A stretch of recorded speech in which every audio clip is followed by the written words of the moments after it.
The Nigerian government has allocated over 3 billion naira to cover personnel costs at the Ajaokuta Steel Company each year under the regime of the President Muhammadu Buhari, despite the company's idleness. The data collated from Nigeria's budget or appropriation bill from 2016 to 2023, which is available on the website of the nation's budget office, let us know that between 2016 and 2023, a total of 29.35 billion naira has been allocated to cover personnel costs for the Ajaokuta Steel Complex. So at this point, we get to join Gospel Obele from the UK in London. Of course, he's an economist, streetnomics. Thanks so much for joining us, Gospel, even as we take a look at why the Ajaokuta Steel is not yielding even as much as has been expended on it. Thanks for joining us.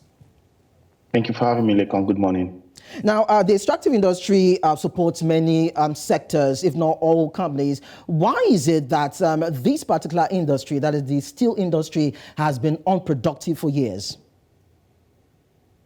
Yeah, thank you very much. I mean, it's largely one of the reasons why we ask ourselves, why are the refineries in Nigeria not working? You know, so these are very, very deep questions that borders around how extractive institutions work.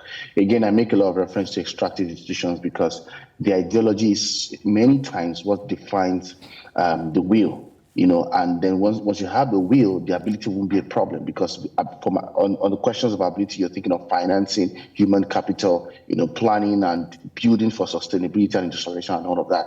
So the extractive institutional ideology that governs around unlocking the raw material block and then transferring that towards value processing and exchange in the markets are key things that have also informed why the Ajaokuta Steel industrial project hasn't worked over the years.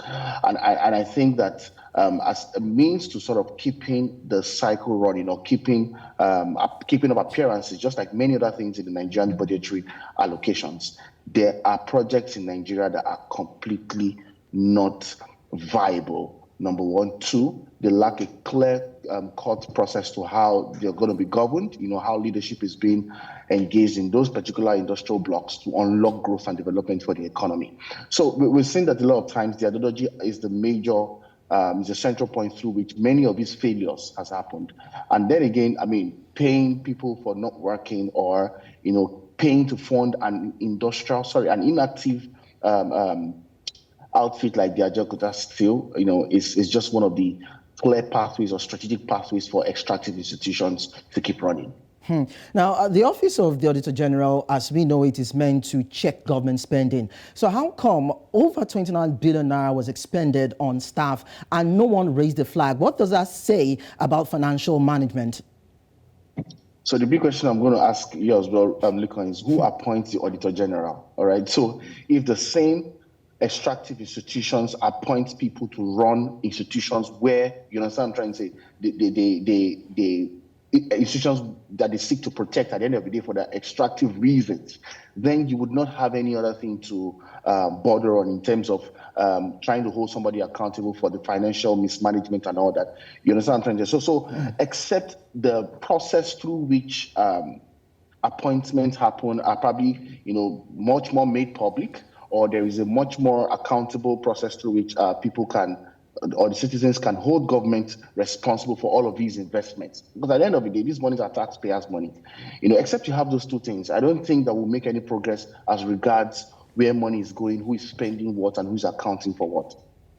Now, let's look at the issue of states that have the purest of natural deposits, particularly iron ore. You talk about Kogi State, Bauchi, Benue, Kwara, Plateau, and the likes. And according to statistics, Nigeria has an estimate of 3 billion metric tons of iron deposits. This gives credibility to the notion of concessions to international mining firms. Now, why is it that these firms are not coming to Nigeria, or these sort of largesse, so to speak, or opportunity, so to speak, is not coming to Nigerian firms to mine? Well, thank you very much. Number one, it's the first question of a prophet is not respected in his home. You know, that's the first way to look at the whole conversation. There are Nigerians who are actually capable and who are trained, give or take. You know, whether you look at it, that size may be extremely small, but there are. You know, but then again, we also have paid lip service, you know, to the quality of minds and creating the opportunity for our own people to develop Nigeria for ourselves at the end of the day. If you look at it across the board, that conversation exists. There is also the conversation around how do you take off such raw material driven platform and transform them into heavy industry-based solutions for value processing and the likes, or as raw materials into other semi-finished items or finished products. But then the kind of knowledge and education you need to run that, in a way or the other, our educational institutions have not been able to position a critical mass. Take, for instance, now, a lot of people in the Nigerian universities who are reading fishery, who are reading crop science and all of that. But if you take a deep look at what they're doing, those curriculums are disempowering to a very large extent than they are, enabling to help those people unlock value for the Nigerian, fishery subsector. So those are the part of the conversations you have. Then, as well, you also want to look at from context of looking for opportunities to sort of like siphon or move funds around. So a lot of these international organizations also they are not really, really bound by your laws because they're also international. So how do you really hold them accountable further down the lane? So it borders really on so many questions. Core also is the fact that the Nigerian public institutions are not well known for keeping to agreements, or we are not also disciplined within our own context, to hold partners accountable to deliver on projects that are meant to be delivered, especially if those projects are genuinely designed to unlock industrialized value for the economy. So there are many pockets of reasons why we have what we have today under this argument. And I must say that this argument is very consistent in many other sectors. Look at the refinery sector, look at the iron ore sector, like you mentioned, look at the coal sector in Enugu and all those interesting places.